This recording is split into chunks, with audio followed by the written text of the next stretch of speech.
So I'm in a very emotional state, but I wanted to do a Facebook Live because I feel like I have some important skill sets. So I just found out someone that's important to me in my life, and who has helped me through some pretty hard times. Just lost a daughter in a car accident, a 15-year-old daughter. And I'm kind of reeling from that information. And I wanted to share how I'm going to handle it because I could sit here and I could get into the mind of my friend, the mom. I could feel her pain. I could suffer. I could bring all of that awareness and amplify it and amplify it and amplify it.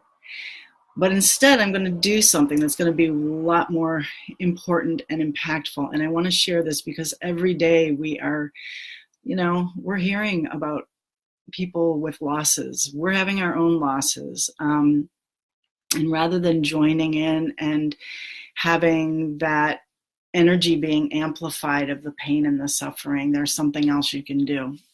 Hey, Lori.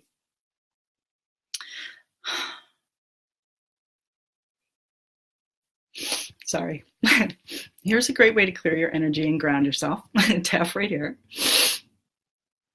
So what I'm going to do is I'm going to go out in my garden and I'm going to just fill my heart with appreciation of the earth and the flowers and the sounds and the bees, and I'm going to fill my heart in a really big way. I should have grounded myself before I did this, but it's good to just be in that place. And then I'm going to bring that light and that love, and I'm going to clear my body of it. I'm going to clear my body of the sadness and the shock and the trauma and my grief and my concern for my friend, because I need to see her.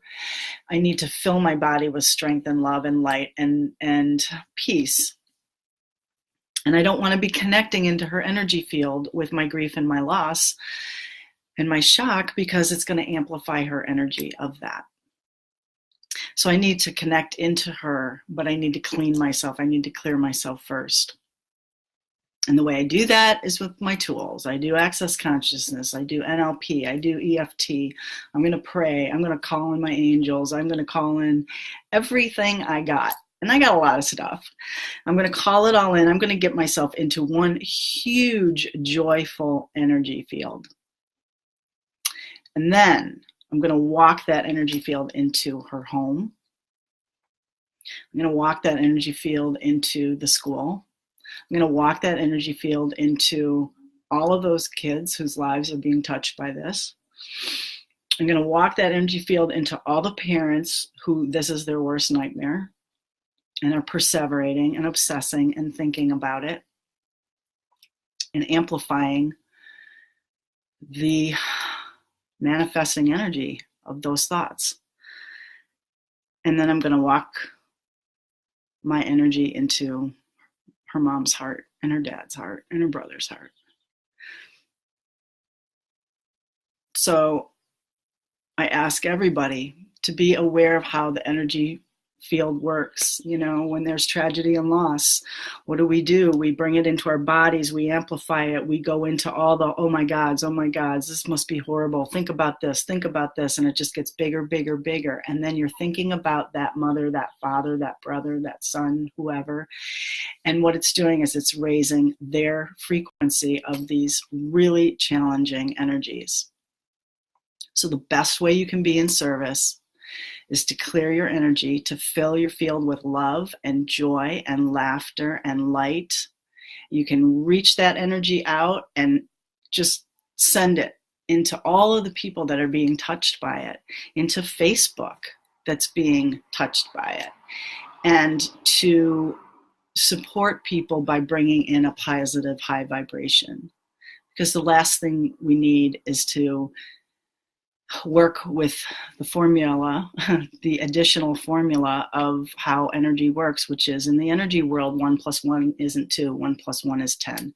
So when you have a lot of people in grief and loss and shock, it gets really big for the family and for the people involved. So I hope this is helpful. I came in raw. I came in my shock state, but I had to share that because I think that this is really important. And these times are challenging, and people don't realize how impactful it is to constantly be thinking about someone and how horrible it must be, how horrible it must be. I can't share that with my friend because it's just going to make her horribleness worse. So please, please, you know, think of the person, but first clear your energy. Bring your heart into a place of light and love and compassion and laughter and joy and peace. And that's the way you can help people when tragedy hits. So thanks for joining in. And there's a lot of people here because there's a lot of things that this resonates with. But know that this works. I work all the time on an energetic perspective from a distance from people. This will help, this will support, and please, use this way of approaching, supporting the ones that we love that are going through difficult times. Thanks.